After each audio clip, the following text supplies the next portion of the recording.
예레미야 17장 5절 6절 말씀. 할렐루야. 하나님께서 우리와 함께 계신 줄로 믿습니다. 우리 바자회 또 기간인데요. 또 어제 힘들기도 하시면서 또 이 자리에 거기다 오셨는데 하나님께서 은혜를 더해 주실 줄로 믿습니다. 사랑하는 성도 여러분, 제가 한 가지 질문을 하기 원하는데요. 인생에 살면서 우리가 인생에 살면서 꼭 필요한 것이 있다면, 뭐 여러 가지로 말씀 이게 하실 수 있을 것입니다. 꼭 필요한 것이 나에게 꼭 인생에 살면서 나에게 꼭 필요한 것이 무엇일까라고 질문했을 때 무엇이라고 답하겠습니까? 어떤 분은 동반자라고 이게 답할 수도 있겠습니다. 동반자라고 답할 수도 있고, 또 어떤 사람은 건강이라고 할 수도 있겠습니다. 지금 내가 몸이 안 좋고 건강이 안 좋을 때는 건강이라고 이렇게 말할 수도 있고, 또 어떤 사람에게는 돈이라고 말할 수도 있을 것입니다. 너무나 힘든 가운데 있으면 우리가 정말 돈이 내 인생에 가장 필요하다고 생각할 수도 있을 것입니다. 하지만 나폴레옹은 이런 말을 했습니다. 내 비장의 무기는 아직 손안에 있다. 나폴레옹은 전쟁의 거의 영웅 아닙니까? 내 비장의 무기는 아직 내 손안에 있다라고 이야기했는데요. 그 비장의 무기, 내 손안에 있으니까 뭐 돈일 수도 있겠네요. 하지만 동반자일 수는 아니고 또 건강도 아닐 것입니다. 내 손안에 있다. 바로 이 비장의 무기가 무엇일까요? 나폴레옹이 말할 때 내 비장의 무기는 아직 내 손안에 있다라고, 그것은 바로 희망인 줄 믿습니다. 희망이 있다면 우리는 살아갈 수 있다는 것입니다. 아무리 힘들고 어렵고 전쟁 속에 얼마나 힘들겠습니까? 전쟁 가운데 있다 할지라도 내 손 안에 희망만이 있다면 우리는 살 수 있고 또 승리할 수 있음을 또 시사하는 내용이라고 할 수 있습니다. 또 영국 시인 셀리의 서풍에 붙이는 노래 중에 이런 노랫말이 있습니다. 겨울이 오면 봄은 멀지 않으리. 겨울이 오면 봄은 멀지 않으리. 우리 인생에 겨울이 온다 할지라도 그 겨울이 영원토록 오는 것이 아닙니다. 그렇죠? 때가 되면은 그 겨울을 지나면 반드시 봄은 여지없이 우리에게 찾아온다는 사실을 기억할 수 있으시기 바랍니다. 현재 우리의 삶이 겨울이라고 할지라도, 때로는 몸이 아프기 때문에, 때로는 경제적으로 힘들기 때문에 우리의 지금 현재의 삶이 겨울이다 할지라도 우리는 걱정할 필요 없는 것은 반드시 봄은 찾아오기 때문입니다. 어떠한 일이 있어도 희망을 포기하지 않는 저와 여러분 되시기를 예수 그리스도의 이름으로 축복합니다. 우리 여호수아 우리 11장까지 왔는데요. 여호수아 구조를 한번, 우리 스트럭처를 한번 살펴보면은 한번 세 단락으로 나눌 수가 있습니다. 우리 여호수아 1장에서 12장까지는 전쟁에 대한 내용이고요. 1장에서 12장까지는 전쟁. 오늘도 11장이기 때문에 전쟁에 대한 내용입니다. 그리고 13장부터 21장까지, 12장을 거꾸로 하면 21장이죠. 외우기 쉽게. 13장부터 21장까지는 분배에 대한 내용입니다. 그리고 22장부터 24장까지는 고별 메시지인데 누구의 고별 메시지일까요? 바로 여호수아의. 그렇습니다. 여호수아의 고별 메시지가 22장부터 24장까지입니다. 그러니까 이 세 단락으로 전쟁, 분배, 고별 메시지, 이 세 장의 구조를 가진 게 여호수아인데요. 특별히 1장에서 12장까지가 전쟁인데 1장에서 5장까지가 전쟁 준비에 대한 내용입니다. 그러니까 얼마나 준비 기간이 길었나 알 수 있죠. 1장부터 5장까지가 준비였고, 6장은 우리가 잘 아는 것처럼 여리고 전쟁. 그 난공불락의 여리고 전쟁, 이스라엘 백성 하나님 말씀에 순종해서 여리고 성을 돌았을 때 무너졌던 이 여리고 전쟁의 6장이었고, 또 12장까지가 이 전쟁 역사 속에 우리는 11장까지 지금 왔습니다. 다시 한번 요약한다면 6장은 여리고 전쟁에 대해서 기록하여 있고, 7장은 아이성 전투, 그렇죠? 특히 아이성 전투를 방심했기 때문에 졌던 모습, 8장 그 아이성 전투 하나님 말씀에 다시 순종하여 승리했던 모습들, 9장은 기브온 전투인데 이때는 전쟁을 하지 않고 언약을 맺었죠. 잘못된 언약, 속아서 언약을 맺었습니다. 10장은 우리가 지난 시간에 살펴봤던 해와 달이 멈춘 사건이 10장입니다. 오늘 10장, 특별히 10장은요 남쪽 5 왕들의 연합, 그러니까 여리고가 중간이거든요. 중간을 딱 친 겁니다. 이스라엘 백성들이 중간을 딱 여리고를 쳐서 남쪽을 완전히 전멸시킨 겁니다. 그리고 10장에 기록된 모습이 남쪽 다섯 왕이 연합했지만은 여리고성 승리에 이어서 남쪽 왕을 이스라엘 백성들이 전멸해 버렸습니다. 그리고 오늘 11장 내용은 남쪽이 전멸됐으니까 어디에 싸워야겠죠? 당연히 북쪽으로 이제 진격해서 올라간 겁니다. 그 북쪽 왕들과의 싸움이 오늘 11장 말씀입니다. 이해되십니까? 네. 그래서 오늘 여리고성이 중간을 쳐서 남쪽을 전멸했고 이제 북쪽을 향해 진격하고 있는 내용이 오늘 11장 모습입니다. 세계 최고의 미래학자로 불리는 엘빈 토플러, 잘 아실 것입니다. 세계 최고의 미래학자로 불리는 엘빈 토플러는 이렇게 이야기했습니다. 이 인류의 역사를 통틀어 단 3주 동안에만 전쟁이 없었다. 인류 역사를 통틀어서 단 3주 동안만 빼고 다 전쟁이 있었다라는 내용입니다. 인류의 역사가 수천 년 진행되어 오는 동안에 전쟁이 없던 기간이 단 3주밖에 되지 않았다는 내용인데요. 이것이 무엇을 시사하고 있는 것입니까? 인류의 역사가 곧 무슨 역사라고도 할 수가 있는 것이죠? 바로 전쟁 역사라고도 할 수 있는 것입니다. 오늘 우리가 함께 읽은 여호수아서가 바로 이러한 인류의 역사를 잘 보여주고 있습니다. 왜냐하면 여호수아에서는 끊임없는 전쟁 이야기, 오늘 아까도 말씀드렸지만은 여리고 전투 또 남쪽에 대한 어제까지는 끊임없는 전투 이야기였는데 오늘도 바로 그 전쟁 이야기가 계속해서 이어지기 때문입니다. 이미 이스라엘 백성들은 수차례의 전투에서 승리했습니다. 그들은 난공불락이라 여겨졌던 여리고성을 점령했고요. 가나안 땅에 거하는 다섯 왕의 연합국 세력을 모두 무찔렀습니다. 그러나 아직 전쟁은 끝나지 않았습니다. 아직도 남아있는 가나안 족속들은 이스라엘 백성들을 무찌르기 위해 도전해 오고 있었습니다. 이러한 이스라엘 백성의 상황은 오늘날 영적 전쟁을 치르고 있는 우리 성도님들의 모습과도 유사한데요. 그리스도인의 삶이란 것이 한두 차례의 영적 전쟁만 승리한다고 해서 다 끝나는 것이 아니기 때문입니다. 그렇죠? 우리가 많은 영적 전쟁이 있지만 한두 번 이겼다고 해서 그 전쟁이 끝났다고 할 수 없는 것입니다. 오히려 어떨 때는 더 큰 또 적들이 우리를 공격할 때가 있는 것입니다. 우리 원수 사탄 마귀는 이 세상이 끝나는 그날까지 우리를 넘어뜨리기 위해 쉬지 않고 공격하고 있다는 사실을 기억하시기 바랍니다.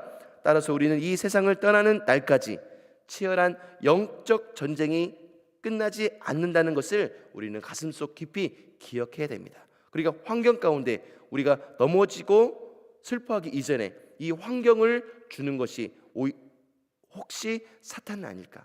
마귀는 아닐까? 그렇다면 우리 영적 전쟁에서 승리해야 되는데 우리는 기도하지 않고는 안 되겠다. 예수의 보혈 없이는 승리할 수 없구나라는 것들을 간파해야 된다는 것입니다.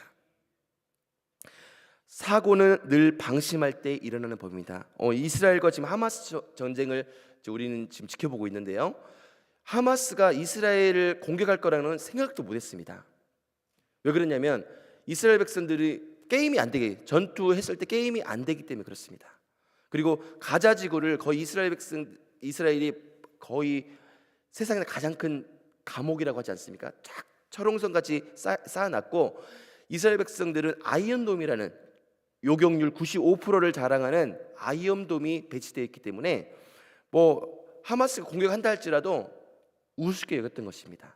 이 방심이 1974년 똑같이 이집트와 전쟁할 때도 방심했습니다. 물론 6일 만에 전쟁은 하나님께서 승리하게 하셨지만은 처음에 전쟁을 들어올 때 방심했던 것입니다.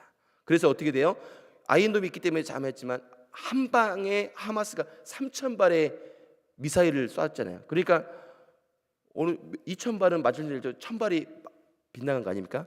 총 9,500발을 가자지구에서 쐈다고 하더라고요. 근데 요격률은 2,000발밖에 안 됐습니다. 나머지는 어떻게 된 겁니까? 한 번에 오니까 조금씩 왔을 때는 다 아이언돔이 맞출 수 있었는데 한 번에 오니까 그 아이언돔도 다 맞출 수가 없는 겁니다. 2,000발만 하면 더 이상 오는 것은 그냥 무방비 상태로 되는 것이죠. 사고는 이와 같이 늘 방심할 때 일어나는 법입니다. 한두 번의 영적 전쟁에서 승리했다고 교만하게 생각하고 또 나태하게 생활해서는 우리는 안 될 줄로 믿습니다. 이때 더 조심해야 되는 것입니다. 한 번의 승리가 있은 그 다음 또 그 다음의 승리를 결코 그 한 번의 승리가 보장해 주지는 못하기 때문입니다. 영적인 싸움에서 긴장의 끈을 놓지 않아야 하는 이유가 바로 여기에 있는 것입니다. 5 왕의 연합군과의 싸움에서 크게 승리한 이스라엘 백성들은 한편으로는 승전이 가져다주는 큰 기쁨에 쌓여 있었습니다. 하지만 다른 한편으로는 오래 길어지는 전투로 인해 피곤함을 느끼고 있었습니다. 그러나 이들은 긴장을 풀 수 없었습니다. 왜냐하면 이스라엘 백성을 공격하기 위해 더 큰 세력이 진군해 오고 있었기 때문입니다.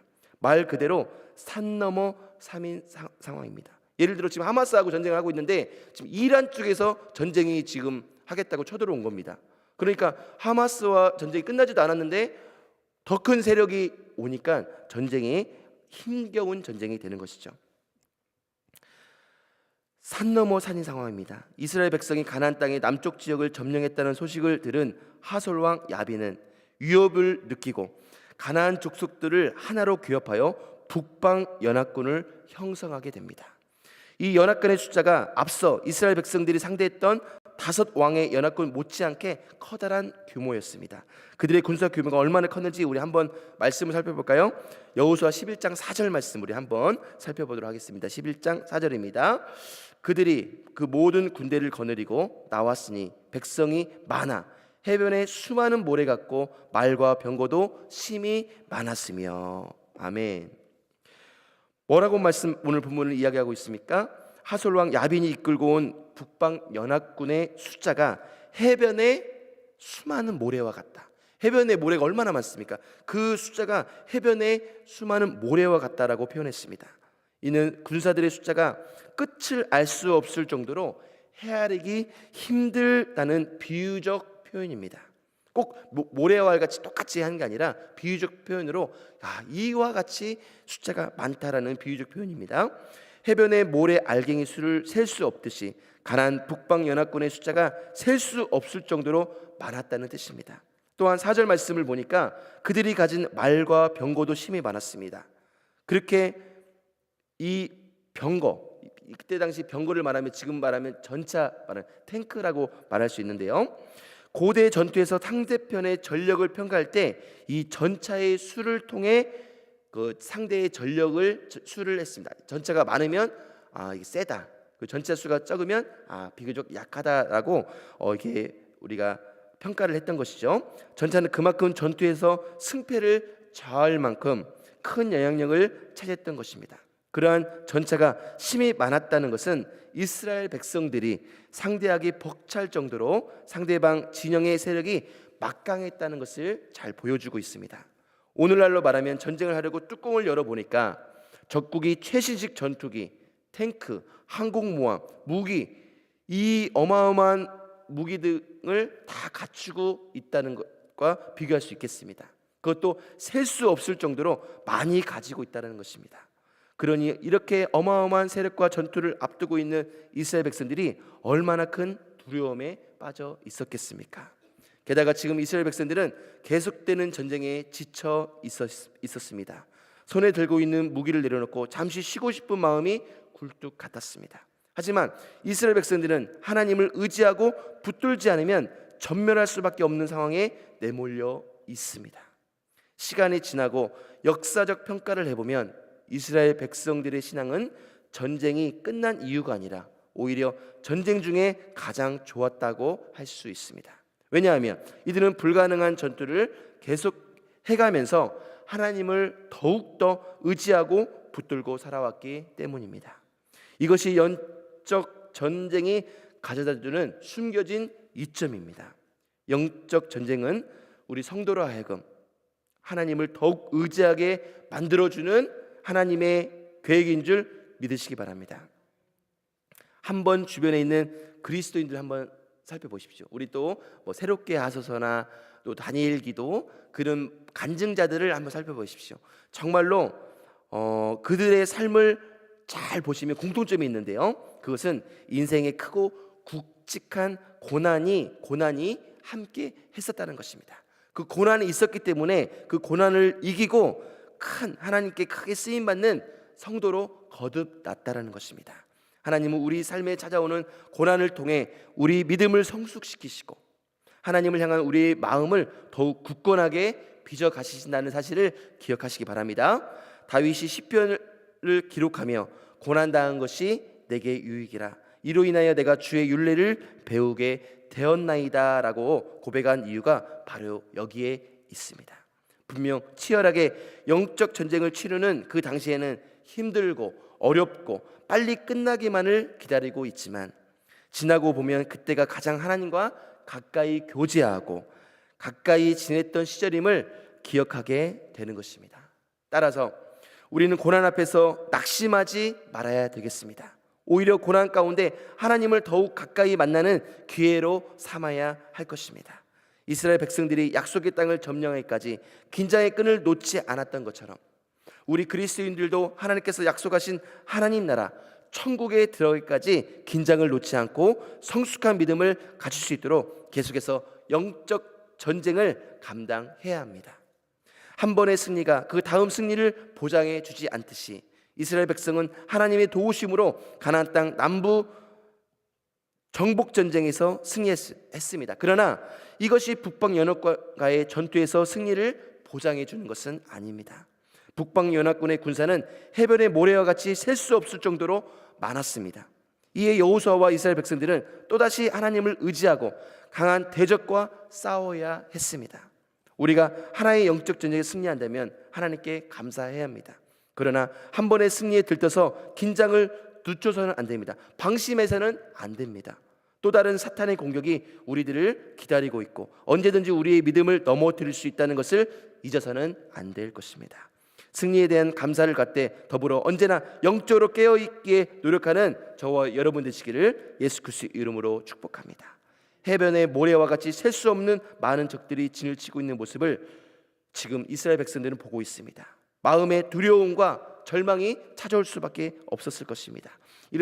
이러한 이스라엘 백성들을 향하여 하나님께서는 두려워하지 말라고 말씀하셨습니다. 우리 본문 11장 6절 말씀을 우리 한번 읽어보도록 하겠습니다. 11장 6절 말씀입니다. 여호와께서 여호수아에게 이르시되 그들로 말미암아 두려워하지 말라. 내일 이맘때에 내가 그들을 이스라엘 앞에 넘겨주어 몰살시키리니 너는 그들의 말 뒷발의 힘줄을 끊고 그들의 병거를 불사르라 하시니라. 아멘. 오늘 이 말씀은 참으로 인상적입니다. 먼저 하나님께서는 내일 일어날 일을 미리 여호수아에게 말씀해 주셨습니다. 우리가 만일 다음 날 일어날 일을 미리 알 수만 있다면 얼마나 놀라운 일이겠습니까? 그렇죠? 피할 수가 있고 조금 늦게 갈 수도 있고 빨리 갈 수도 있지 않겠습니까? 하나님의 말씀은 인간이 전쟁을 치르기 전에 이미 승패가 하나님의 뜻에 의해 결정되어 있다는 사실을 보여주고 계시는 것입니다. 인류의 역사는 하나님의 손에 의해 움직여진다는 사실을 기억하시기 바랍니다. 병사가 많다고 전쟁 무기가 셀 수 없을 정도로 많이 갖추고 있다고 전쟁에서 승리하는 것은 아닙니다. 하나님은 자신을 의지하고 있는 이스라엘 백성들이 가나안 족속과의 전쟁에서 승리하도록 도우셨습니다. 6절 말씀을 자세히 살펴보면 내가 그들을 이스라엘 앞에 붙여 몰살시키리니 라고 하나님께서 친히 말씀해 주셨습니다. 이 전쟁의 주역은 하나님이심을 친히 나타내신 것입니다. 하나님께서 친히 싸워주시는 전쟁이라면 그 누가 이스라엘 백성들을 이길 수 있겠습니까? 그 어떤 군대도 그 어떤 무기도 하나님이 보호하시는 이스라엘 백성들을 이길 수는 없는 것입니다. 심지어 하나님은 해변의 모래와 같이 셀 수 없이 많은 가나안 북방 연합군을 단 하루 만에 몰살시키겠다고 말씀하셨습니다. 작은 승리도 아니고 대승, 완승을 이스라엘 백성들에게 약속하신 것입니다. 저는 오늘 이 장면이야말로 우리 그리스도인들에게 희열을 가져다주고 하나님을 찬송케 하는 모습이라고 생각합니다. 하나님을 따르는 신앙의 묘미가 무엇이겠습니까? 불가능해 보이는 상황 속에서 하나님께서 역사하시기 시작하니까 불가능이 가능으로 변화되는 그 모습들, 내가 혼자 풀 수 없는 문제들이 하나님께서 역사하시니까 풀려지는 것입니다. 의사도 고개를 좌우로 흔들고 포기했던 나의 병든 몸이 깨끗하게 치료받고 회복되어지는 것입니다. 이와 같이 우리 힘과 능력으로는 결코 해결할 수 없는 인생의 문제들이 하나님의 능력으로 해결되는 것이야말로 신앙의 가장 큰 묘미가 아니겠습니까? 우리는 이러한 하나님의 큰 도우심과 은혜를 경험할 때 하나님의 살아계심을 더욱더 명확하게 깨닫게 되는 것입니다. 오늘 저는 이 설교를 듣고 계신 분들, 우리 성도님들, 또 유튜브로 많은 이 설교를 듣고 계신 분들께서 나 스스로의 힘으로는 결코 해결할 수 없는 불가능해 보이는 상황에 혹시 놓여 계신 분은 없으십니까? 바로 지금이야말로 두려워하지 말라, 내가 너와 함께 함이라 라고 말씀하시는 하나님의 음성을 들을 때인 줄 믿으시기 바랍니다. 지금이야말로 하나님 아버지를 의지하고 붙들 때인 줄 믿으시기 바랍니다. 하나님을 의지하고 붙든 사람 가운데 망한 사람은 한 사람도 없습니다. 하나님은 그를 의지하고 붙드는 자를 반드시 도와주시고 크신 은혜를 베풀어 주십니다. 여러분, 오늘 본문 말씀을 살펴보면요, 기막힌 사건이 있습니다. 오늘 앞서 읽었던 11장 6절 말씀, 너는 하나님께 말씀하신 것이죠. 그들의 말 뒷발의 힘줄을 끊고 그들의 병거를 불사르라 하시니라. 여러분, 상식적으로 생각할 때 병거는 그 병거를, 적들의 병거를 가지고 있으면은 큰 자산이 됩니다. 그렇죠? 다음 전투에서 이길 수 있는 자산이 되는데, 하나님은요, 말 뒷발의 힘줄을 끊고, 말을 탈 수 없도록 뒷발의 힘줄을 끊고 병거를 불사르라고 말씀하고 있습니다. 근데 이스라엘 백성은 어땠습니까? 그 말씀대로, 우리 쭉 읽어보다 보면은 말씀대로 9절에 보면은 여호수아가 여호와께서 자기에게 명령하신 대로 행하여 그들의 말 뒷발의 힘줄을 끊고 그들의 병거를 불로 살랐더라라고 순종한 모습을 기억하고 있습니다. 아니, 병거와 말들이 있어야 다음 전쟁에 승리할 수 있을 텐데 오히려 하나님은 말을 못 쓰게 만들고 병거를 불사라고 했습니다. 무엇이겠습니까? 하나님이 이스라엘 백성들에게 원하신 것이 무엇이겠습니까? 하나님을 의지하고 붙들고 살아가라고 하는 주님의 메시지인 줄 믿으시기 바랍니다. 환경을 붙들지 말고, 돈을 붙들지 말고, 사람을 붙들지 말고, 내가 가지고 있는 인맥들을 붙들지 말고 하나님을 붙들으라는 우리 주님의 메시지인 줄 믿으시기 바랍니다. 그 한계, 하나님은요, 하나님을 붙들고 믿고 나가는 자에게 그의 한계와 연약함을 뛰어넘어 승리하도록 만들어 주신다는 사실을 기억할 수 있길 바랍니다. 저와 여러분 모두에게 이러한 하나님의 축복이 이 새벽에 넘쳐나시기를 예수 그리스도의 이름으로 축복합니다. 기도하시겠습니다. 거룩하고 존귀하신 하나님 아버지, 그렇습니다. 이스라엘 백성들로 하여금 하나님만을 의지하도록 우리 주님께서 환경을 만들어 주셨는데, 그것이 바로 말 뒷발의 힘줄을 끊고 모든 병거를 불사르라는 하나님의 전략이었음을 우리가 깨닫게 됩니다. 이 모든 것, 우리들로 하여금 승리케 하신 하나님을 바라보게 하시기 위한 주님 방법인 줄 믿습니다. 내가 돈을 의지하지 않았는지, 내가 환경을 의지하지 않았는지, 사람을 의지하지 않았는지 다시 한번 돌아보는 시간 되게 도와주셔서 오직 하나님만 붙들 수 있는 놀라운 새벽 되게 도와주시옵소서. 감사헌금 모든 기도 제목을 담아 정말로 회복을 위하여 주님께 부르짖음, 회복에 감사하여 부르짖는 감사헌금, 또 1,000번째로 작정 기도 헌금으로, 또 360 작정 기도 헌금으로, 또 1,000번째 헌금으로 여러 가지 기도 제목을 담아 주님께 올려드린 이 예물을 주님 기뻐 흠양하여 주시고, 주께서 약속하신 대로 30배, 60배, 100배, 1000배, 만배로 갚아 주시옵소서. 오늘 하루 주님께서 책임져 주시고 이끌어 주시옵소서. 감사하며 예수님 이름으로 간절히 기도드리옵나이다. 아멘.